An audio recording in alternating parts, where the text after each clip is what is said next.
Americanism, not globalism, will be our credo. Then we can be assured that other nations will not treat America with respect, the respect that we deserve. What is up, people of the internet? It is me, Real American Politics, back in with a new video, and today we are continuing / starting a new series on this channel. I know. One of the only series on this channel was the Future of Blank series. That was a very popular series. I stopped it because, we kind of got to the point where it's like, okay, we all know how this is going to go. Oklahoma, Republican, yay. Well, today I realized, it's hard to predict states if we don't know how cities or counties are going to trend.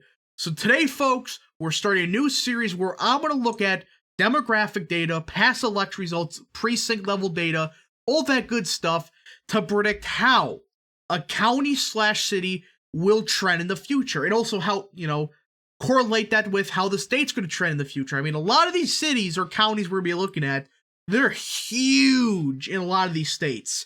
And what better city to start with is the very unique city to look at is the city of Houston, aka Harris County, Texas. Now, before I forget, I hope you enjoy these type of videos. If you do, smash the like button down below, subscribe, share with your friends, hit the little bell, and yes. I hope you enjoy these videos, and again, we're trying to reach 10,000 subscribers before May 1st. I think we can accomplish it. And yeah.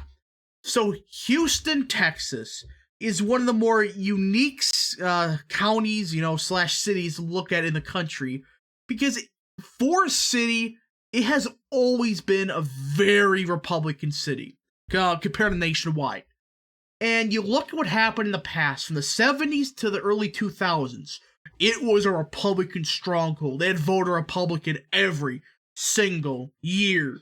I mean, the only time between 1952 to 2004 Republicans lost the county was 1964. And that was probably the worst national environment the Republicans ever had.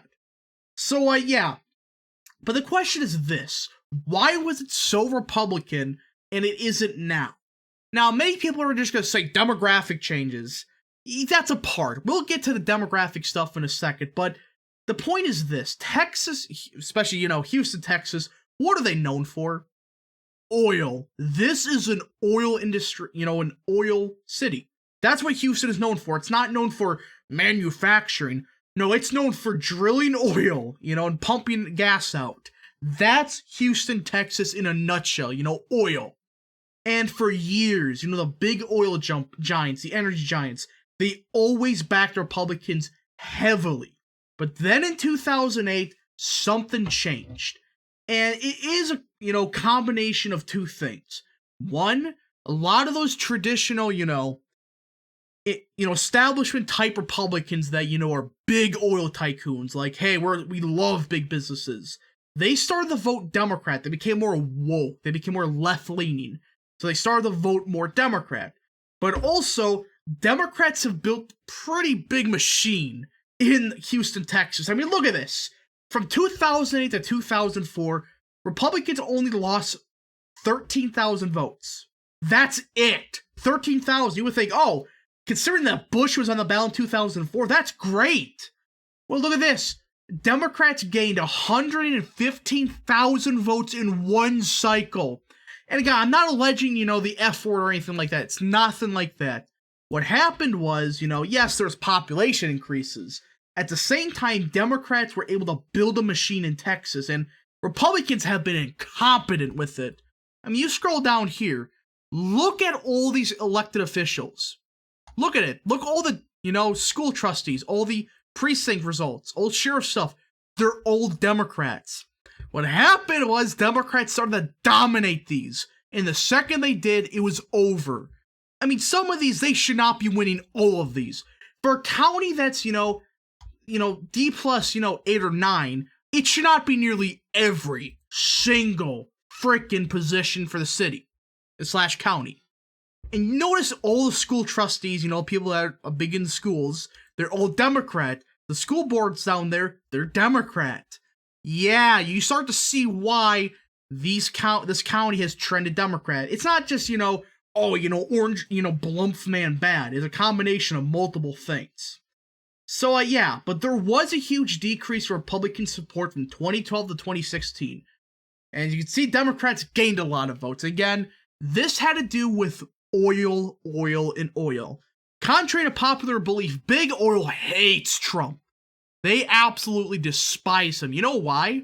His energy independent policy kills them. Like, seriously, they don't want us to be energy independent. They don't. Absolutely not. They profit off, the high gas prices. They always do.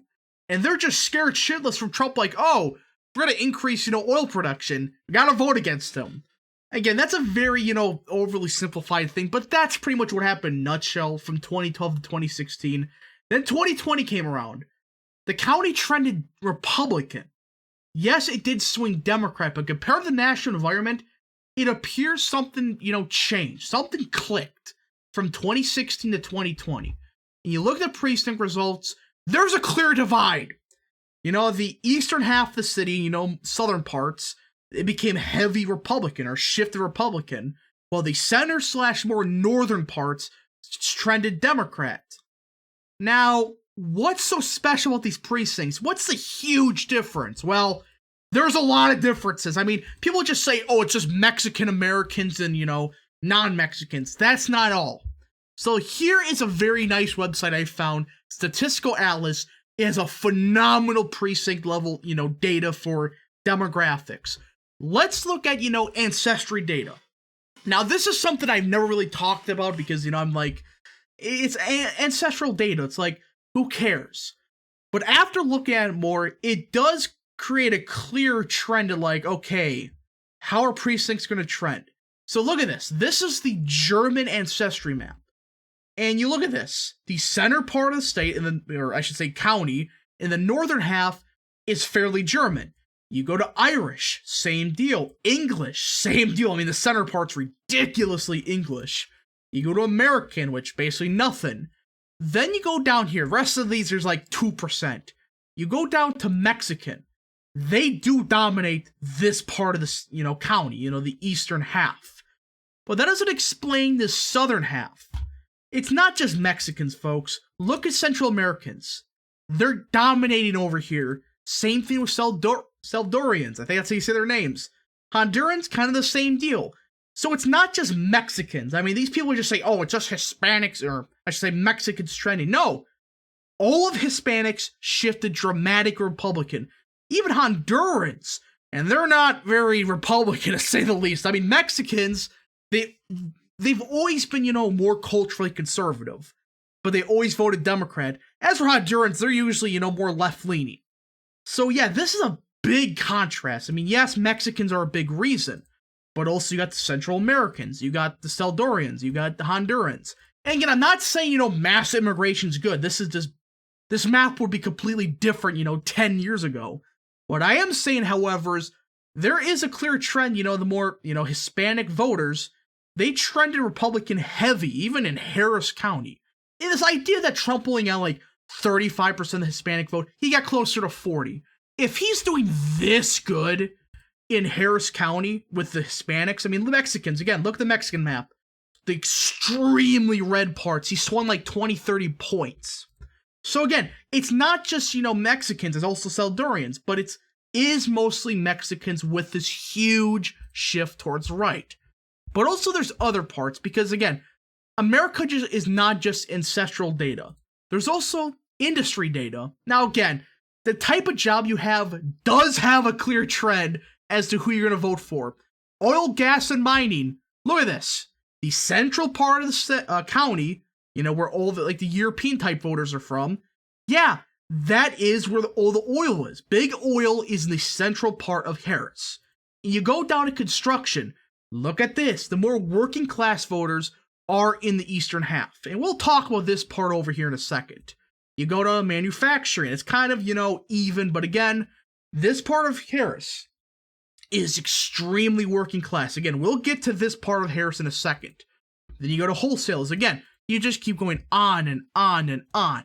I mean, the oil and gas mining voters, these are people that have jobs in big oil. they voted heavily Democrat for the first time in years. I mean, it's mind-boggling, but these people don't care about anybody but themselves, and it's just true. But the point is this. It's not just demographics like, oh, it's just, you're Mexican, you're trending Republican, or, oh, you're white, you're trending Democrat. No. There's also a clear trend. What type of job you got, that's probably how you're going to trend. But there's also one more thing. Education. And take a guess, look at this. You got a professional degree. Once again, it's mostly in the central part of the county. You get a bit more southern. Yeah, just a slight bit more southern, but still, the more central part of the county trended heavy Democrat, and at the same time, they're highly quote-unquote educated. Yeah, no, they're not. They're not educated at all. They're just brainwashed. So there is a clear trend of voters that are more, have more degrees, have different type of jobs, different demographics. That determines how you vote. Now, the question is this. What is going on in this part of Harris? Because this is the part of Harris where you look at all these demographic maps. It's very Mexican. Well, not compared to, this part, but still, there's not that many, German voters compared to, the center part of the county. Yet at the same time, it trended a bit Democrat. Well, the point is this. These people still have degrees. Just not as, like doctorate degrees or master's degrees like these people do. They have traditional degrees, like associate's degree. That does tend to make them more left-leaning, but at the same time, these voters still have a working class, attitude, kind of. And nationwide, Trump struggled. I mean, yes, with the F word, Trump still struggled with these type voters, that still have a degree, but they still work in manufacturing. I mean, you look at manufacturing, you go right here, a lot of manufacturing over here. There's a lot of educated, quote-unquote, educated people here. It's a more working class, college area. But again, Trump struggled with those, manufacturers that have a college degree. That's the big thing that Trump needed to do good with. He did good with them, compared to other Republicans, but compared to 2016, he did have an underperformance. But these voters here, my opinion is this, they only voted for Joe Biden because of COVID. Let's be real here. A lot of these voters were just terrified, like, hey, the economy is struggling, and it appears that the orange man doesn't know what he's doing. I just want to get back to work, get back my paycheck. And Biden's claiming he'll fix it. And that's not gone well so far. So, yeah, in a nutshell, Harris County is very unique. There's a lot of demographics, but it does show you, just because, you're Mexican, that doesn't mean you're going to be, like, instantly Republican. There's parts of, Harris that are fairly Mexican, still trending a bit Democrat. It's just a matter of your job types, your education types. So my opinion is this. Harris County, Texas, will trend Republican in the future. I think, personally, it's going to be like a D+, 7th county compared to the national environment. Currently, it's like D +9. So it's going to shift like 2 or 3 points to the right in the future, making like a likely Democrats county. Again, I don't see it becoming, a safe Democrat county or a safe Republican county. Just overall, I have an opinion that Republicans are going to, pick up a lot of these older voters, the manufacturing voters down here that Trump did struggle with. Again, we proved that. And it'll be enough to really, like, make this, within 10 points, instead of, like, losing it by 13, you lose it by, like, 9 or 8, possibly 7. But again, you're not going to win it. But that's all that matters. You don't have to win Harris County. If you're, only losing it by 6 or 7 points, no matter what happens in Dallas, Texas is staying Republican. So yeah, that's why this is a pretty important county that, hey, Republicans need to get their shit together now. And also, one more thing again, Republicans need to actually do something about this. I mean, they should not be old Democrat. If it was like, 60-40 Democrat, that's more reasonable. It's clearly not. It's basically all Democrats. But yeah, I hope you enjoyed this video. If you did, smash like down below, subscribe, share with your friends, hit the little bell, and yes. Thank you guys so much for watching. We'll see you guys in the next video. Godspeed to all of you.